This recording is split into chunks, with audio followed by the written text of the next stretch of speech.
Alhamdulillah wassalatu wassalamu ala rasulillah. Pemirsa, kita akan mempraktekkan bagaimana cara berwudunya orang yang sakit.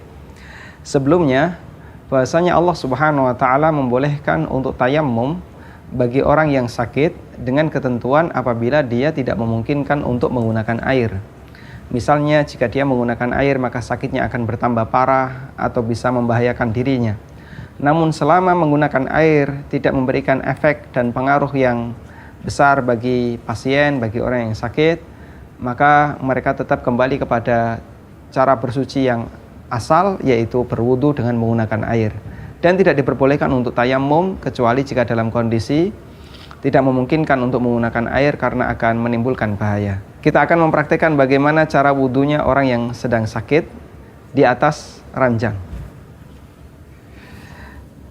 Yang pertama, Anda bisa sediakan sebuah anduk yang kering, yang nanti fungsinya adalah untuk menyerap tetesan-tetesan air ketika kita mewudukan orang yang sakit. Kemudian yang kedua yang perlu kita sediakan adalah air yang suci. Bisa Anda gunakan spray sebagai alat bantu untuk memberikan air ke orang yang sakit. Kemudian berikutnya Anda sediakan sebuah baskom yang nanti digunakan untuk menampung air setelah dia berkumur. Kenapa kita sediakan baskom? Karena yang namanya air berkumur keluar dari mulut, dan di situ tentu saja ada banyak bakteri, maka kita sediakan tempat baskom, bukan dibuang di anduk. Kemudian kita sediakan air dengan wadah gelas, kita manfaatkan nanti untuk berkumur. Baik, kita mulai dengan mencuci kedua tangan. Anda bisa perhatikan di sini pasien menggunakan infus, dan bagian yang ditutupi dengan plaster infus sebaiknya kita hindari dari air, sehingga nanti cukup yang dibasahi adalah semua permukaan kulit yang di situ tidak ada plasternya. Baik, mencuci kedua tangan, silakan digabungkan kedua tangannya, kemudian kita semprotkan air di sini, ditampung dan langsung digunakan untuk mencuci kedua tangan. Sambil disela-selai jari, dan jangan lupa punggung tangan harus basah. Jika Anda merasa bahasanya ini belum basah, Anda bisa ulangi lagi, ya. Maksimal sampai 3 kali. Punggungnya dibasahi, punggung yang kiri, ya.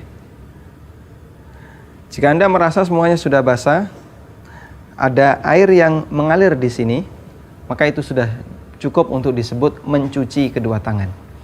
Karena ada dua gerakan dalam wudu, ada mencuci, ada mengusap. Bedanya apa? Kalau mencuci, ada air yang mengalir di anggota wudu. Sementara kalau mengusap, hanya menggunakan titik-titik air yang menempel di tangan kita. Kemudian selanjutnya setelah selesai mencuci kedua telapak tangan, maka kita berkumur. Kita siapkan sebuah baskom untuk menampung buangan air kumur. Kemudian kita minta kepada pasien, orang yang sakit untuk berkumur, bisa langsung diminum, ya.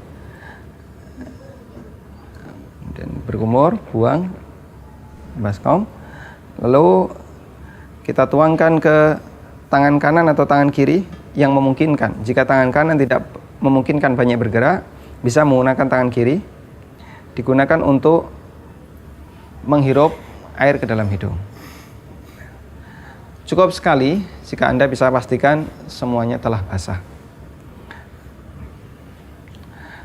Selanjutnya kita mencuci wajah, kembali menggunakan air yang diwadahi dengan spray, ya.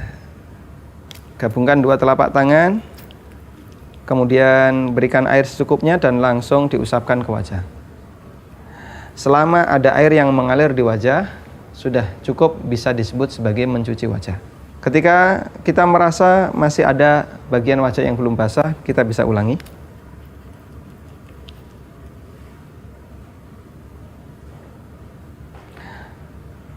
Cukup. Kemudian satu gerakan lagi, yaitu untuk jenggot. Karena jenggot, bagian akar-akar jenggot harus basah. Cukup menggunakan satu telapak tangan. Baik, cukup. Kemudian selanjutnya kita akan mencuci tangan sampai ke siku dan dengan tetap mewaspadai posisi infus yang ada di tangan, sehingga di bagian ini nanti kita pertahankan agar tetap kering. Kita awali dengan tangan kanan dulu dengan menggunakan bantuan tangan kiri.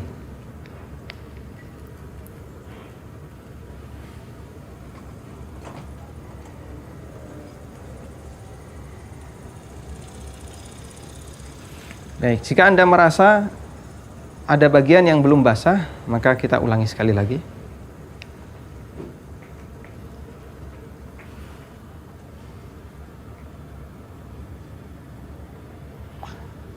Ini dibasahi. Baik, di sekitar infus harus tetap dibasahi ya. Selanjutnya tangan kiri.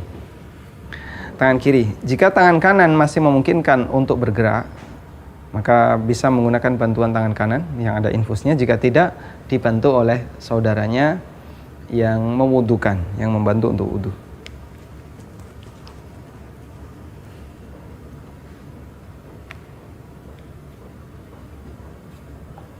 Sekali lagi.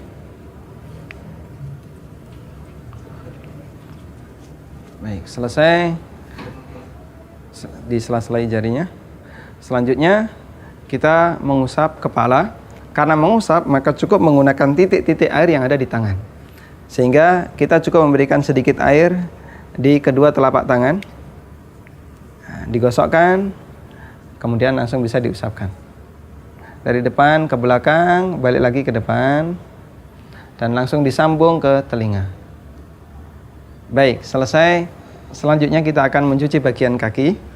Anduk bisa ditaruh di bawah kaki ya.